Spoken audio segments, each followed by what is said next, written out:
ಒಬ್ಬ ದಲಿತರ ಬದ್ದಲ್ಲ ಹಿಡಿತಿಟ್ಕೊಂಡು ಮಾತಾಡಬೇಕು. ಸಾವಿರಾರು ವರ್ಷ ತುಳಿತಕ್ಕೊಳಗಾದವರು, ಅಂಬೇಡ್ಕರ್ನ ಕರುಳಿನ ಕುಡಿಗಳು. ನಾವು 12ನೇ ಶತಮಾನಕ್ಕಿಂತ ಮೊದಲು ದಲಿತರೇ. ನಾವು ಈಗೇನ್ ಲಿಂಗಾಯತರ ಅಂತೇವಲ್ಲ, 12ನೇ ಶತಮಾನದಕ್ಕಿಂತ ನಾವು ದಲಿತರೇ. ಅಲ್ಲಂಪ್ರೂ ಪಾಟೀಲ್ರೆ ಬಸವಣ್ಣವರಿಂದ ಮತಾಂತರಗೊಂಡು ನಾವು ಲಿಂಗಾಯತರಾದ ಮೂಲತಃ ನಾವು ದಲಿತರೇ.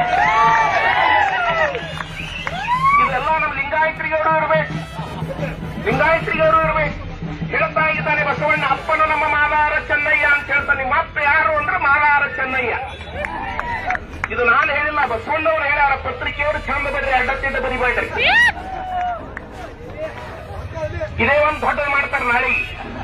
ಇದೇ ಮುಖ್ಯ ಮೊದಲು ದಲಿತರಿದ್ರತ್ರಿ 12ನೇ ಶತಮಾನ. ಇದೇ ಖರೆ. ನಾವು 12ನೇ ಶತಮಾನಕ್ಕಿಂತ ಪೂರ್ವದಲ್ಲಿ ದಲಿತರೇ ಇದ್ದೆವು. ಆ ನಂತರ ಬಸವಣ್ಣವರು ಬಂದ ಬಳಿಕ ಜಾತ್ಯತೀತ ಮನುಷ್ಯ ಅಂತ ತಿಳ್ಕೊಂಡು ಎಲ್ಲರೂ ಏನಾದೆವು